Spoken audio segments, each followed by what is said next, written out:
Baba, katika jina la Yesu, asante tena Bwana kwa asubuhi ya leo. Libarikiwe jina lako takatifu. Wewe ni Mungu, mfalme wa falme na Bwana mabwana. Tunakushukuru kwa sababu ya vile ambavyo umekuwa pamoja nasi wakati huu tena alfajiri ya leo. Baba, katika jina la Yesu tunaomba kwamba majira na wakati huu mfalme utukufu pamoja nasi tena. Baba, ukaendelee kuzungumza nasi kwa namna nyingine na kwa viwango vingine katika jina la Yesu. Kwa kuwa Bwana tunahitaji kusikia sauti yako Bwana, maana sauti yako inahuisha, sauti yako Bwana inatuliza moyo, sauti yako Bwana tupo kusonga mbele katika jina la Yesu. Baba, tunaomba neema yako na iwe pamoja nasi katika jina la Yesu. Naomba Bwana ukaseme na watu wako, sema na hami ya Bwana, sema na mtu mmoja mmoja katika jina la Yesu Kristo mwana wa Mungu aliye hai. Baba, tunakutukuza na kukuinua in the name of Jesus. Amen. Hallelujah. Bwana Yesu asifiwe. Ninamtukuza sana Kristo aliye Bwana, mwamba mwokozi na nguvu zetu majira haya, kwa sababu ya neema yake ya pekee ambayo imekuwa juu yetu. Mungu akubariki sana kwa kuungana nasi tena Bwana katika asubuhi ya leo tena. Mungu akubariki sana. Tunaendelea na kanuni za ubora ambazo Yesu aliwafundisha ama aliwaambia au aliwapa wanafunzi wake. Yes, kanuni za kutufanya kuwa bora, kutufanya kuwa kile ambacho yeye anataka tuwe, kuwa matokeo ya kazi ya msalaba. Bwana Yesu asifiwe. Na tumeangalia jambo la kwanza ambalo Yesu analizungumza, na tunasoma kitabu cha Mathayo sura ya 6 mstari wa 9 kuendelea, lakini tumeanzia mstari wa 7 na wa 8 ambako anasema ninyi, mstari wa 8 anasema ninyi msifanane na hao, kwa kuwa Baba yenu anajua mnayohitaji hata kabla hamjamwomba. Sasa nikasema kwamba kwa nini anasema kwamba anajua kabla hatujaomba, lakini kwa nini anasema ninyi salini hivyo? Ni kwamba msijishughulishe sana na hayo mengine. Huo ni mfumo, unahitaji code, na hizo code ndo hizi hapa: ninyi salini hivi, haya mengine yatatokea, yataletwa na ninyi kutafuta mambo haya. Haleluya sana. So ni code ambazo Yesu ametupatia, ni kanuni za kutufikisha kwenye mahali ambako yeye mwenyewe anataka. Thank you Jesus for this generation. Namshukuru Mungu sana kwa ajili ya kizazi hiki. Mungu akubariki sana. Wewe ni giant, ni spiritual giant, na kwa sababu hiyo wewe ni zaidi ya mshindi, ni jitu la kiroho, ni zaidi ya mshindi. Wewe uliamua kumtafuta Mungu. Mungu akubariki sana. Tuendelee pale kwenye mahali ambako tuliishia juzi Saturday. Tuliishia kwenye kitabu cha Efeso sura ya 4 mstari tulisoma mstari wa 20 kuendelea na mpaka 24 pale ndo tulisoma. Efeso sura ya 4 kuanzia 20 mpaka 24. Lakini naomba tuendelee kidogo tukuangalia kwenye hiyo point ya kwanza ama kanuni ya kwanza.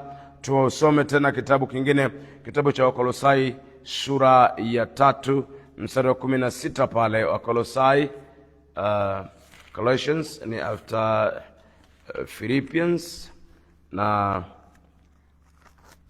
tusome hapo sura ya 3 mstari wa 16. Tutasoma hii hapa. Bwana Yesu asifiwe. Neno la Mungu linasema na tumefikia mahali, ili nieleze kidogo hii. Tuliangalia tukaona kwamba Yesu anafundisha hii au anawaambia wao wasali, waombe maombo haya. Katika kuomba kwao, bidii yao, shauku yao, hamu ya mioyo yao iwe ni mambo haya ambayo ya kwanza anasema Baba yetu uliye mbinguni, jina lako. Anasema Baba yetu uliye mbinguni, niyo sehemu ya kwanza kabisa. Kabla nyingine anasema Baba yetu uliye mbinguni. Nikasema hivi kwamba maana yake anamaanisha sisi tutazame, tutafute, juhudi yetu ya kwanza kabisa, priority yetu iwe ni Mungu awe baba yetu, sisi tuwe watoto. Nikasema kama ambavyo imeandikwa kwenye kitabu cha Yohana Mtakatifu sura ya 1 mstari wa 12 kwamba wote waliompokea aliwapa uwezo wa kufanyika watoto. Sasa tutafute kuwa watoto, zile tutafute maombi yetu yawe maombi ya tengenezo, ya kututengeneza sisi tuwe watoto wa Mungu. Yaani kwa hiyo ni kutafuta kutengeneza mahusiano yetu sisi na Mungu. Maana sisi na Mungu tuwe na mahusiano mazuri, sisi tuwe watoto kwake. Maana bila sisi kuwa watoto hatuwezi kuwa warithi. Hata Yesu ni mrithi kwa sababu yeye ni mtoto. Nilieleza hiyo zaidi sana. Sasa Inawezekanaje? Nikasema hivi, jambo la kwanza ambalo ni la kufanya katika mambo haya au katika eneo hili ni hili hapa, kwamba tutafute, tuwe na maombi ya kimatengenezo. Yale maombi ya kimatengenezo ni kwa ajili ya nini? Ni kwa ajili ya kuleta badiliko kwanza ndani, lakini badiliko la kiufahamu, lakini badiliko katika nini? Katika mwenendo, manake katika mwili au katika maisha yanayoonekana. Bwana Yesu asifiwe. Sasa tutafute kwanza badiliko lile la ndani ambalo tumesoma kwenye kitabu cha Waefeso sura ya 4 mstari wa 20 kuendelea, anaposema ninyi hamkujifunza hivyo zaidi sana. Ile 23 anasema hivi, mkavae, 24 anasema mkavae utu mpya ufanywao kwa namna ya Mungu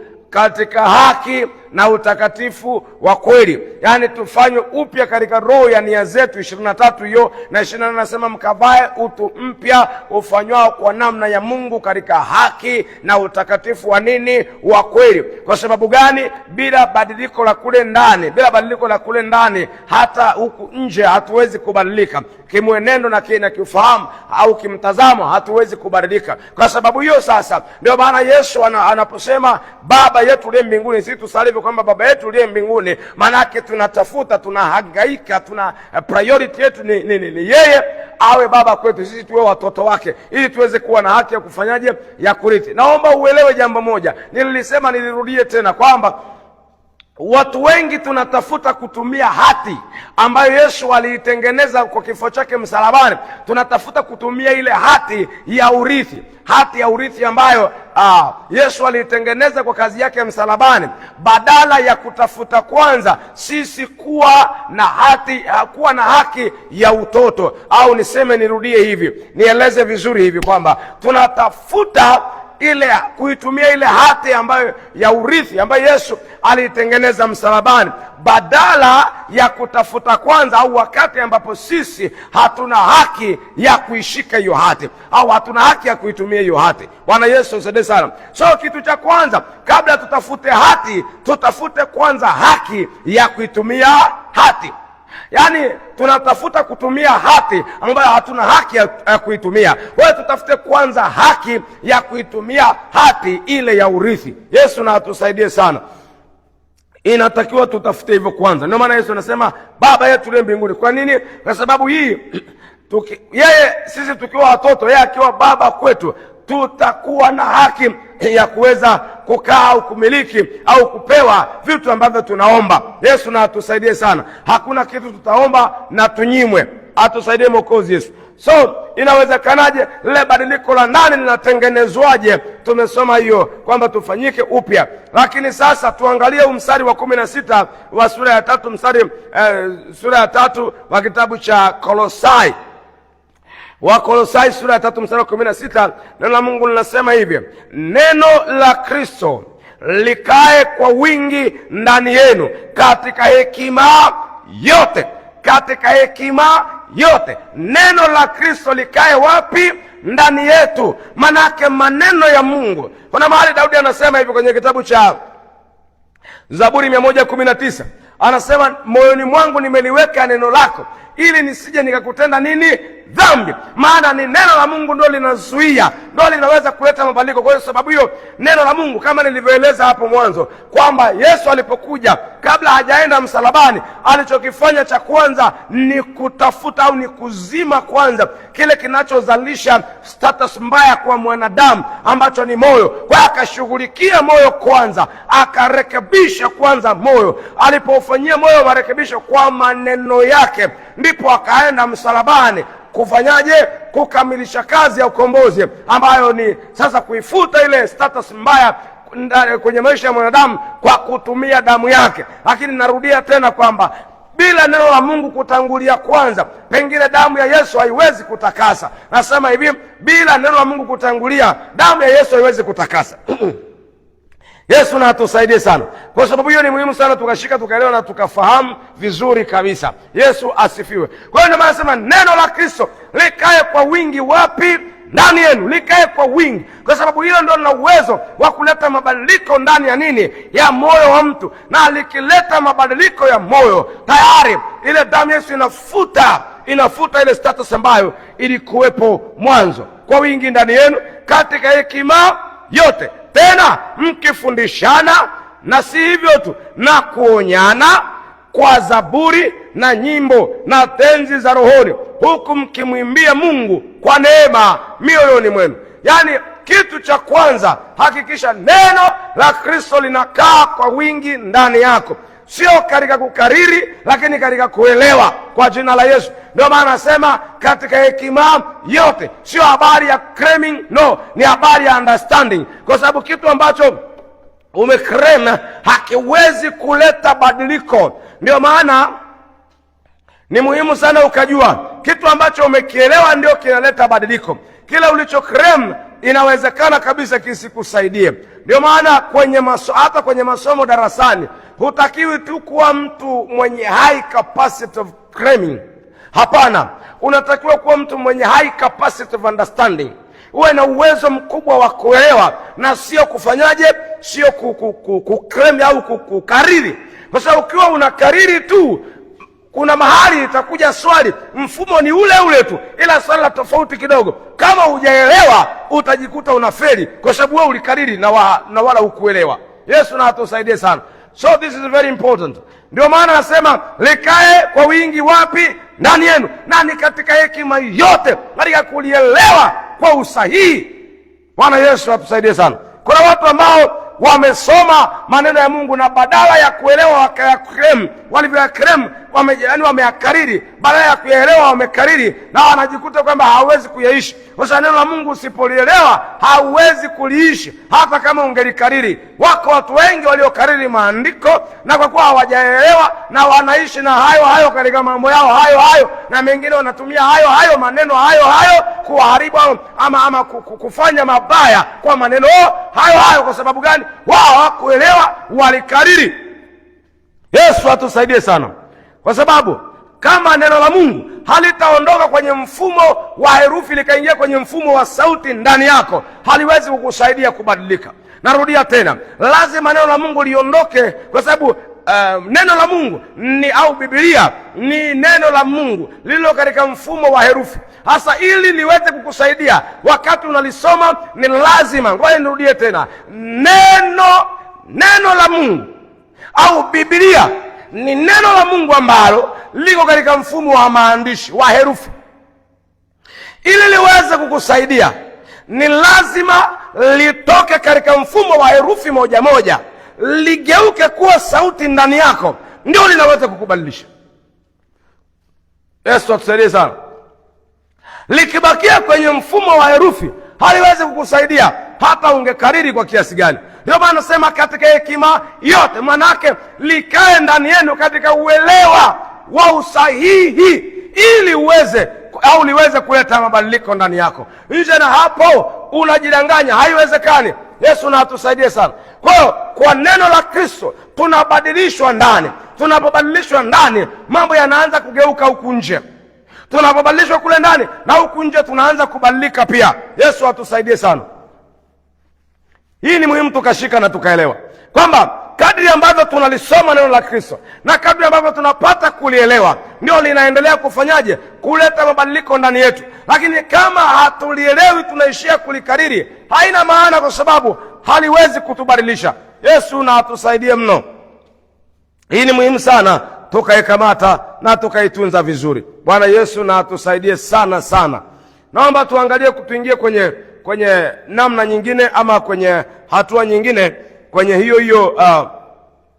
hiyo kanuni ya kwanza, tuingie kwenye kitu kingine cha pili. Ni kwa namna gani ambavyo tunaweza kubadilika. Anasema badiliko la pili ni badiliko la kiufahamu, badiliko la kimtazamo. Badiliko hili ni lazima nalo litokee. Kama hatutabadilika kimtazamo, kiufahamu, kama hatuwezi kubadilika hapo, pia ni wazi kwamba hatuwezi kuwa kile kitu ambacho, au kuwa na sababu, au kuwa na namna, au kuwa kwenye ile namna ambayo Mungu anataka tuwe sisi kama watoto wake. Haiwezekani, kwa sababu ni lazima ufahamu wetu usipobadilishwa, kama hautabadilishwa ufahamu wetu, kabaki na ufahamu ule ule tuliokuwa nao kule mwanzo, tutaishi na mambo yale yale ya zamani. Lakini ufahamu ama mitazamo yetu inapobadilika sasa, namna tunavyochukulia na namna tunavyoyatazama na kuyaona na kuyatafsiri mambo, kama haitabadilika, maana yake ni kwamba tutabaki na hali ile ile. Ifike mahali ambako kile ambacho ulikuwa unakitazama kama kitu kizuri cha faida chenye maana kwenye maisha yako, lakini ni kibaya, ni dhambi mbele za Mungu, ifike mahali unapokitazama unakiona kwa kinyaa kwamba hakifai. Kama haya mabadiliko ya namna hii hayawezi kutokea, tutaishi tukiwa Wakristo ambao hatuna matunda yale yanayotakiwa. Yesu na atusaidie sana. Hatujafikia kile ambacho tulitakiwa kufanyaje? Kukifikia. Yesu na tusaidie mno. Yesu atupe neema, kwa sababu kama ufahamu wetu hautabadilishwa, kama ufahamu wetu hautageuzwa, kama ufahamu wetu hauwezi kubadilishwa, ni kusema hivi, bado tutabakia na mitazamo ile ile ya zamani, ambayo tutakuwa tukiyatazama mambo mabaya kama mambo yenye faida, kama mambo yanayofaa, kama mambo ambayo ni ya msaada kwetu, badala ya kuyatazama na kuyaona kwamba ni mambo yasiyofaa, mambo ambayo ni ya kumchukiza Mungu. Bado kama tuko na ule mtazamo wa zamani, ule ufahamu wetu haujasafishwa, haujatakaswa, haujabadilishwa, bado tutajikuta kwamba tuko kwenye hali ile ile. Kwa hiyo ni muhimu sana kufanyiwa mabadiliko ya nini? Ya ufahamu. Jamani, Yesu na atusaidie mno. Yaani mabadiliko ya kiufahamu ni muhimu sana sana. Katika hili naomba tusome kitabu cha Wakolosai hiyo sura ya 3 mstari wa 1. Anasema, basi mkiwa mmefufuliwa pamoja na Kristo, yatafuteni yaliyo juu, Kristo aliko ameketi mkono wa kuume wa Mungu. Mstari wa 2, yafikirini yaliyo juu, sio yaliyo katika nchi. Bwana Yesu na atusaidie sana. Yaani hii ni muhimu kuelewa, yaani kwamba ifike mahali tafakari yetu itokane na upya wa maisha yetu, itokane na neno la Kristo. Ile tafakari inayotokana na mambo ya dunia iondoke kwetu. Narudia tena, mabadiliko ambayo Yesu anayataka ili tufikie kuwa watoto wake, lazima kule ndani tubadilike, na ni kwa neno la Kristo. Tugeuke kule ndani, yale mabaya yalikuwa yanaishi ndani ya mioyo yetu yaondoke. Lakini pia kimtazamo, tafakari yetu kwenye fahamu zetu yasikae yale mambo ambayo ni mabaya. Tunapoyatazama yale mabaya, tusiyatafsiri kama mambo yenye faida. Sasa kama bado tunayatafsiri kama mambo yenye faida, tufike kile kiwango ambacho Paulo anasema, mambo ya kwanza ninayahesabu kuwa kama mavi. Mambo yaliyokuwa ya faida nayahesabu kuwa kama mavi. Kwa sababu gani? Ni kweli yalikuwa ya faida, lakini yaliniharibia uhusiano wangu mimi na nani? Na Mungu. Sasa kama bado tutakuwa tukiyatazama mambo, tunaona yale mambo mabaya ambayo tuliyaishi, tunaona kama ni mambo ya faida, maana yake ni kusema ufahamu wetu haujakuwa converted. Kama tunayatazama mambo mabaya tuliyoyaishi zamani, tunayatazama kama mambo ya faida, my sister, you have to know and to remember that bado hatujakuwa converted kwenye ufahamu. Kama ufahamu wetu haujakuwa converted, kubadilishwa na kuwa kile ambacho Mungu anataka, bado tutaishi kugenerate status mbaya kwenye maisha yetu. Kwa sababu gani? Ufahamu unaruhusu mambo yaingie moyoni. Ufahamu wetu ndio unaoruhusu, ndio unaoulisha moyo. Hasa kama ufahamu wako umeshika na unapenda, unatafakari na unayafurahia mabaya, hii ni kusema there is no way you can prevent your heart. No, if you want to prevent your heart, you have to be converted in your mind. No way to prevent, no way to protect your heart, no way to protect your heart except through your mindset to be changed, to be converted, kutoka kwenye kupenda na kuyafurahia mabaya na kuwa kwenye nini? Kwenye kufurahia mazuri. Yale mabaya ya zamani, hata kama yalionekana kuwa na faida, lakini yanamchukiza Mungu, haya tuyahesabu kuwa ni mambo yasiyofaa kwa ajili ya uzuri wa Kristo. Yesu asifiwe. Kama hatufiki hapa, ni kusema hatuwezi kuwa watoto, na kama hatuwezi kuwa watoto wa Mungu, hatuwezi kuwa warithi. Sasa tunatafuta, naomba uelewe, tumeishi kutafuta hati, kutumia hati ya urithi ambayo Kristo Yesu ameitengeneza kwa kifo chake msalabani.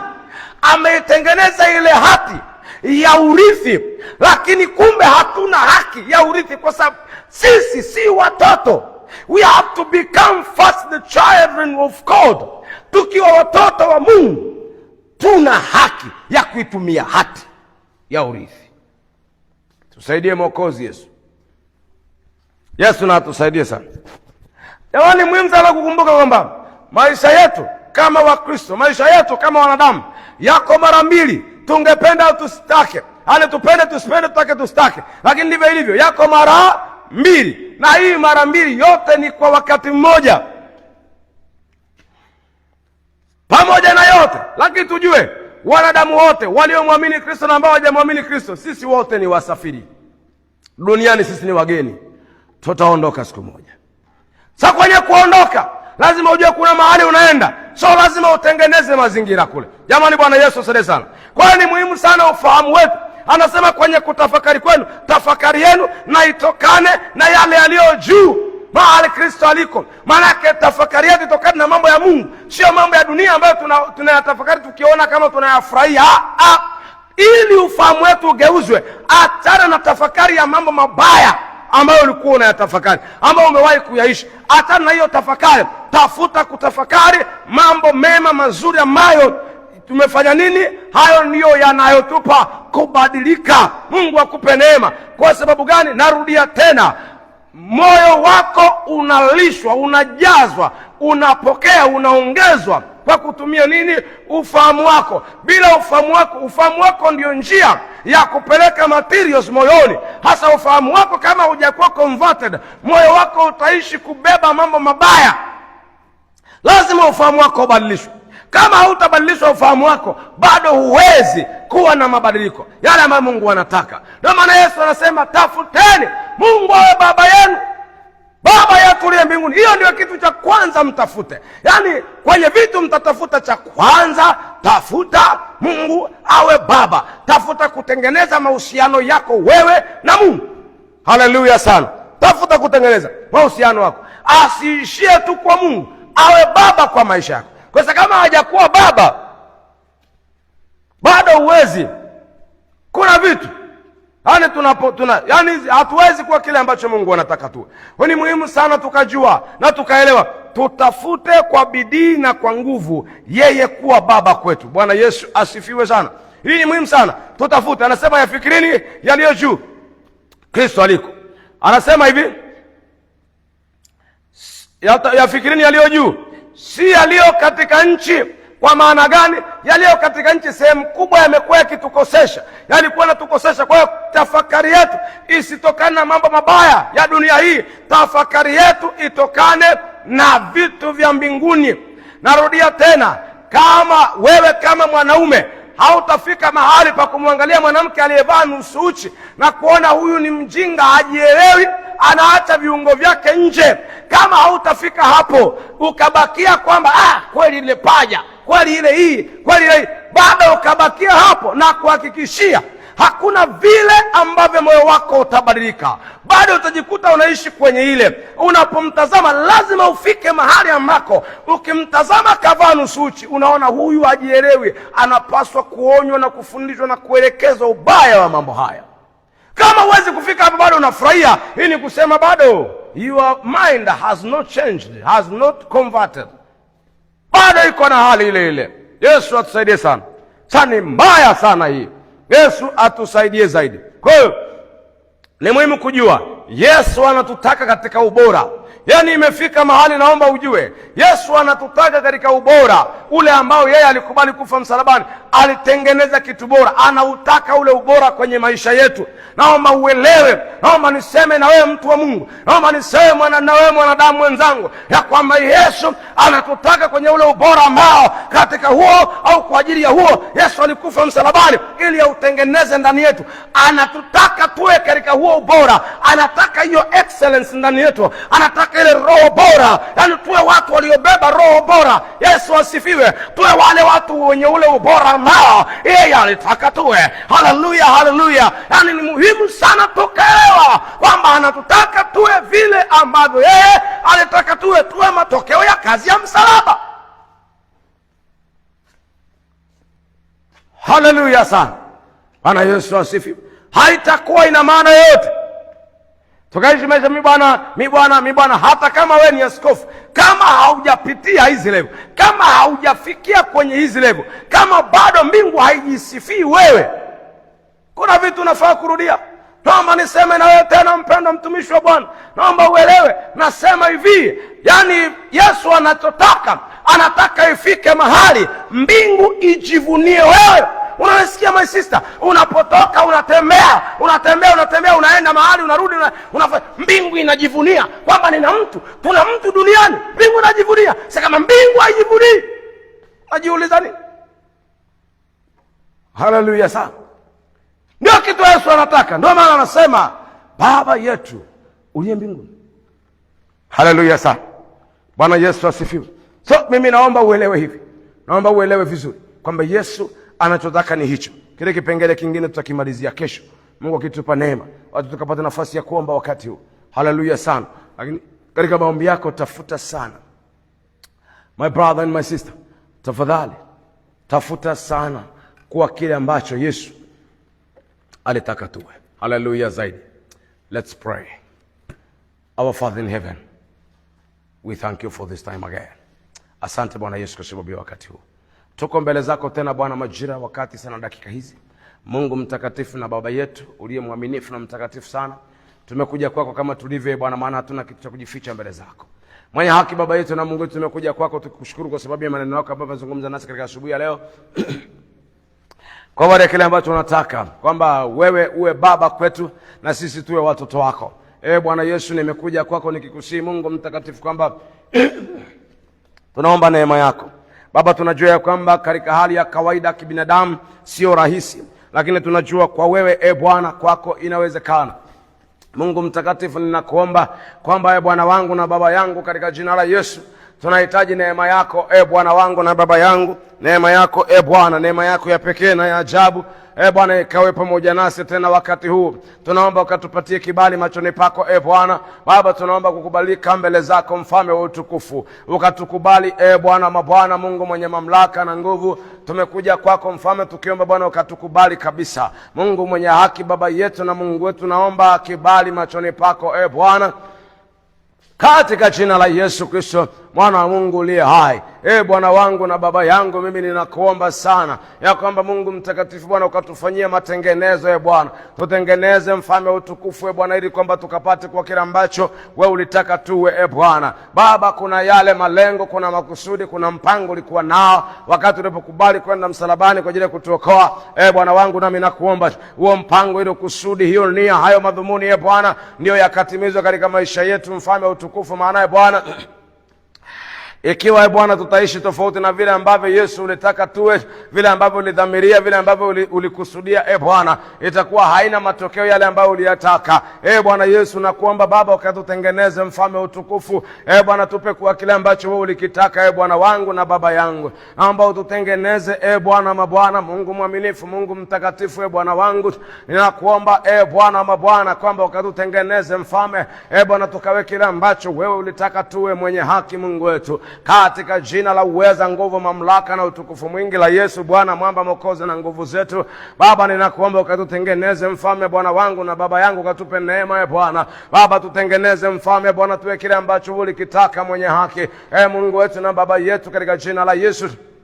Tupe neema Bwana. Baba, tukawe kile ambacho ulikitaka mfalme. Baba, tutengeneze Bwana, tukawe tokeo halisi la kazi ya msalaba Bwana wangu, tuwe tunda la kazi yako msalabani, Mungu mwenye haki Bwana wangu na Baba yangu, na kwamba ututengeneze mfalme wa utukufu Bwana wangu, kwamba ukatupe neema tuwe matokeo ya kazi yako msalabani, tukawe kile ambacho Yesu ulikikusudia, ulikidhamiria na kunie Bwana kwa ajili yake, mfalme wa utukufu Bwana wangu na Baba yangu, na kuomba ukatutengeneze Mungu wetu na Baba yetu Bwana mabwana, wala tusiwe tu binadamu ili mradi, lakini Bwana Yesu Kristo Bwana ukatupe neema mfalme ya kuwa matokeo ya kazi yako msalabani.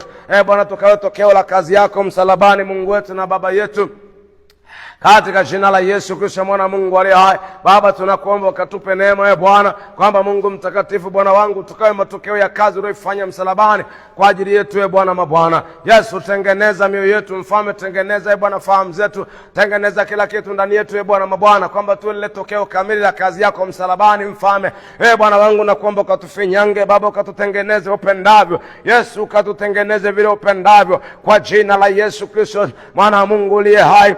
Bwana wangu na Baba yangu ninakuomba sana kwamba mfalme wetu Bwana ukatutengeneze Baba yetu tuwe kile ambacho ulikitaka Bwana, tukawe matokeo ya kazi yako msalabani. Bwana Yesu, unapotazama kazi yako ama unapoikumbuka kazi yako msalabani, ukitazama maisha yetu Bwana Yesu, ukajivunie kwamba ni heri, ni afadhali niliwaokoa Bwana wangu na Baba yangu nakuomba fanya matengenezo makubwa katika jina la Yesu. Baba tunaomba neema yako mfalme ya pekee na ya ajabu kwa jina la Yesu Kristo mwana wa Mungu aliye hai. Bwana mabwana, Mungu mwaminifu, mtakatifu na mwenye nguvu, uweza, mamlaka na utukufu mwingi, mfalme wetu.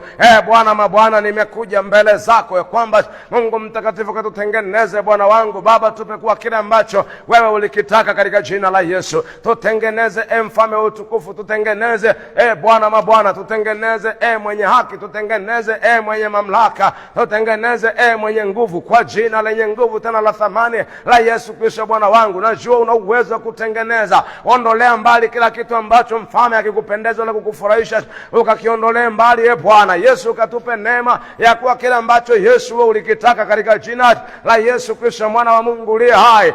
Bwana mabwana, Mungu mwaminifu, mtakatifu, Mungu wa Israeli, Mungu wa milele, wewe uliyeziumba mbingu na nchi, na kuomba Bwana tutengeneze Baba, ukanipe kuwa matokeo ya kazi yako msalabani, ukanipe kuwa furaha ya moyo wako Bwana. Baba ukanipe Bwana sababu mimi nikawe sababu ya kujivuna katika jina la Yesu. Bwana wangu ukanipe kuwa tokeo la kazi ya msalaba, nipe kuwa furaha ya moyo wako Bwana kwa habari ya kazi yako msalabani katika jina la Yesu. Ukanipe kuwa tokeo halisi la kazi ya msalaba Bwana mabwana, kwamba ukafanya matengenezo kwa kuwa na juu na uwezo na juu na nguvu na joko na mamlaka Yesu. Na kuomba Bwana ukatengeneze mfalme wa wafalme ndani yangu Bwana wangu, na kuomba Bwana ukajitengenezee kile utakacho kwa jina la Yesu Kristo. Maana Bwana kwa akili zangu inawezekana Bwana tumeshindwa kwa akili zetu, lakini Yesu Kristo Mwokozi tunaomba neema yako Bwana na iwe juu yetu. Neema yako Baba na itusaidie. Neema yako Bwana ikatutengeneze mfalme Bwana wangu, tuwe kile ambacho ulikikusudia, ulikidhamiria na ulikipanga Yesu. Ukatupe kwa furaha ya moyo wako Bwana Baba, tupe kuwa shangwe ya moyo wako mfalme wetu, katika jina lenye nguvu la thamani la Yesu Kristo Mwokozi, mwamba na nguvu zetu. Bwana wangu ninakuomba Bwana mabwana, Mungu mwaminifu, Mungu mtakatifu, kwamba Bwana Baba ukatutengeneze mfalme vile we mwenyewe unapenda Yesu. Na kuomba Bwana Bwana ukatupe neema ya kuwa furaha ya moyo wako Bwana, tukawe furaha ya moyo wako Bwana, tuwe sababu ya wewe kufurahi Bwana, katika jina la Yesu Kristo mwana Mungu aliye hai. Bwana wangu ukatupe kuwa sababu ya wewe kufurahi, sababu ya wewe kushangilia moyoni Bwana, kwamba ulituokoa, katika jina lenye uweza, mamlaka na nguvu la Yesu Kristo aliye Bwana mwamba na mwokozi wetu. Mfalme ninakuomba Bwana ukatutengeneze Bwana wangu na Baba yangu, na kuomba ukatupe kuwa furaha ya moyo wako Bwana, kwa jina lenye nguvu la thamani la Yesu Kristo Mwokozi uliye hai. Bwana mabwana, Mungu mwenye nguvu, Mungu mwenye uweza, Mungu mwenye mamlaka, naomba Bwana ukatutengeneze mfalme Baba, tupe kuwa matokeo ya kazi yako msalabani kwa jina la Yesu Kristo mwana Mungu aliye hai. Baba yangu na kuomba Bwana ukatupe kuwa furaha yako. Mfalme wangu na kuomba Bwana mabwana Baba, kwamba ukatujaze Roho wako Mtakatifu Bwana, kama ulivyoahidi mwenyewe kwamba ndani yetu utakuja na kufanya makao, na kuomba Bwana ukae ndani yetu mfalme. Tunahitaji Bwana kushuhudia Bwana na kudhibitisha Bwana Mungu mtakatifu ule utendaji wako ndani yetu Bwana wangu na Baba yangu, na kuomba mfalme Bwana ukadhihirike ndani yetu, ukatupe neema Bwana Baba, ukajionyeshe ndani yetu mfalme, na kuomba ukae ndani yetu Bwana, ukajidhihirishe Mungu wetu Bwana mabwana, kila mmoja akafurahia kwamba unakaa ndani Bwana, kwa vile ambavyo unajidhihirisha, kwa vile ambavyo nguvu yako Bwana inadhihirika ndani yetu mfalme, ukatujaze Roho Mtakatifu Bwana mabwana. Wala Baba tusio watu wa kawaida. Maana Bwana tunaishije katika hali ya kawaida? Tunakuwaje kawaida wakati ambapo Kristo Yesu ulituokoa kwa namna isiyokuwa ya kawaida? Ninakuomba Bwana, mabwana, ukalete mabadiliko makubwa, fanya mapinduzi makubwa Bwana, katika jina la Yesu Kristo mwana wa Mungu uliye hai. Bwana wangu na baba yangu, mimi ninakuomba Mungu mtakatifu, Bwana Mungu mwaminifu, Mungu mwenye uweza, Mungu mwenye mamlaka, katika jina la Yesu Kristo mwana wa Mungu uliye hai. Bwana wangu na baba yangu, mimi nakuomba mfalme, ukatengeneze Bwana, ukaumbe jambo jipya. Jaza kwa Roho Mtakatifu Bwana ndani yangu mfalme. Bwana Baba, tujaze Roho Mtakatifu. Baba yangu nakuomba ukatujaze, nguvu zako na ziwe ndani yetu. Bwana, utukufu wako na utembee na sisi. Uwepo wako Bwana mabwana uwe pamoja nasi Bwana. Utukufu wako ukatufunike kila mahali tunapokuwa na kwa kila jambo Bwana. Yesu tunaomba uwepo wako. Yesu tunaomba uwepo wako ukawe pamoja nasi Bwana, katika kila mazingira, kila hali Bwana, kila wakati, katika jina lenye thamani la Yesu Mwokozi, Bwana mwamba na nguvu zetu. Family nakuomba Bwana kwamba ujaze Roho Mtakatifu ndani yetu Bwana. Baba, isiwe hali ya kawaida, lakini Bwana tunahitaji Bwana kujaa kwa kufurika Bwana, kujaa kwa kuzidi Bwana. Yesu tunaomba neema yako Bwana mabwana, tunaomba ujaze Roho Mtakatifu na uwepo wako ukatembee nasi, utukufu wako Bwana ukatufunike Bwana, kwa kila mahali, kila wakati na kila namna na kila mazingira, kwa jina la Yesu Bwana ukadhihirike ndani yetu Bwana. Maana tutasemaje Bwana? Furaha yetu ni wewe tu mfalme, utukufu Bwana, wewe tu ndiye furaha yetu mfalme Bwana. Maana kama furaha yetu ingekuwa ni vitu vya dunia, tusingekutafuta alfajiri ya leo Bwana. Yesu ninaomba tafadhali ukadhihirike in the name of Jesus. Tunakuomba Bwana Baba, katika jina la Yesu nakuomba Bwana, ukumbuke mambo haya katika jina lenye nguvu la Yesu Kristo Mwokozi. Bwana Yesu ni wewe tu Baba yangu na Mungu wangu, ninakuomba sana Baba Mungu mtakatifu, na wako watu ambao wengine ni wagonjwa Yesu, nakuomba Bwana ukawaguse mahali popote walipo Bwana, nakuomba ukawaponye katika jina la Yesu Kristo. Wako ambao wako na hali mbaya na wengine Bwana hali zao sio mbaya sana Yesu, nakuomba Bwana shughulika na wao katika jina la Yesu. Naomba ukawaguse wale ambao wako na matatizo kwenye mifupa, wengine wako na matatizo kwenye matumbo yao, wengine Bwana ni tumbo la chakula, wengine ni tumbo la uzazi Bwana, kuomba ukashughulika na wao katika jina la Yesu, na kukemea ugonjwa wowote uliingia ndani ya mtu mmoja kwa jina la Yesu. Kusema na Mungu hai, haina yote ile ugonjwa kwa jina lako, toka ndani yake huyo mtu, toka, iwe ni kansa, iwe ni pressure, iwe ni sukari, toka kwa jina la Yesu, toka, iwe ni shida yote diabetes, toka na kuamuru umeondoka kwa jina la Yesu Kristo.